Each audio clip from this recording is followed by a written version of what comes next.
Ils sont venus à l'église. Il y a des païens qui sont très heureux dans leur mariage. Tu verras que des gens voyagent sans venir à l'église. Des féticheurs même sont leurs fétiches dans l'avion. Regarde les gens qui construisent les bâtiments. Il y a combien de chrétiens dedans? Donc on peut avoir des propriétés sans être chrétien. Regarde les gens qui travaillent le matin. Quand tu vois les voitures aller au travail, les grandes voitures. Est-ce que c'est forcément des chrétiens? Donc quand je viens à l'église, c'est pas parce que je viens chercher une voiture. C'est pas parce que je viens chercher du travail d'abord. Ce que je viens chercher à l'église, c'est ce que le monde ne peut pas m'offrir. Et la seule chose que le monde ne peut pas m'offrir, c'est la vie éternelle cachée en Jésus. C'est la première des choses. Mais souvent, on a renversé les choses de sorte que maintenant, ce n'est que ces choses matérielles qu'on cherche à l'église. Et des gens même sont prêts à quitter l'église parce que tu ne te maries pas. Des gens disent non, depuis que moi je suis dans cette église, je ne comprends pas, je n'arrive pas à me marier. Qui a dit que c'est à l'église forcée on se marie?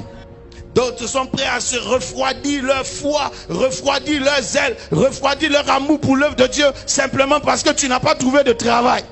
Qui a dit qu'ici c'est une entreprise?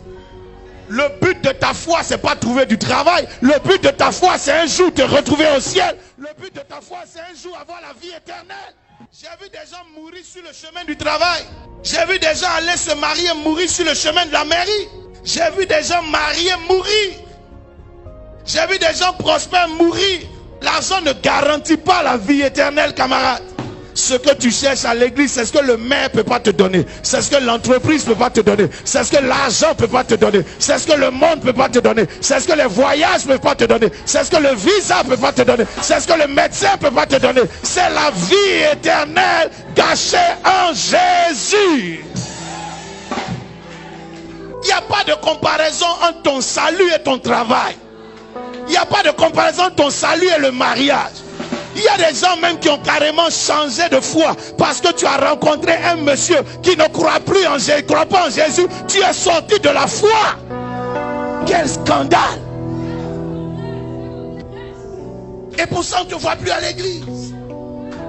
Donc tu es venu à l'église pour te marier. Si tu n'as rien, va au ciel. Si tu es célibataire, va au ciel. Si tu ne travailles pas, va au ciel quand même. Je soupire après le fait que tu te maries. Mais ma plus grande espérance, c'est qu'un matin, tu sois avec Jésus-Christ dans les cieux.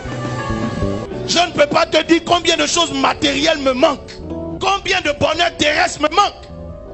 J'aurais voulu. Mais je ne suis pas venu à Christ pour ça. Ce qui m'intéresse le plus, c'est qu'un matin, mon âme se retrouve dans les cieux. Le jeune homme riche, pour des choses matérielles, comme une maison, une entreprise, des biens, a perdu la vie éternelle. Mais aujourd'hui, il est mort. Et les biens auxquels il s'est accroché ne sont plus à lui.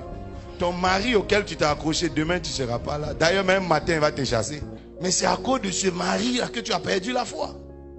Gagne ton salut. Et que le reste vienne.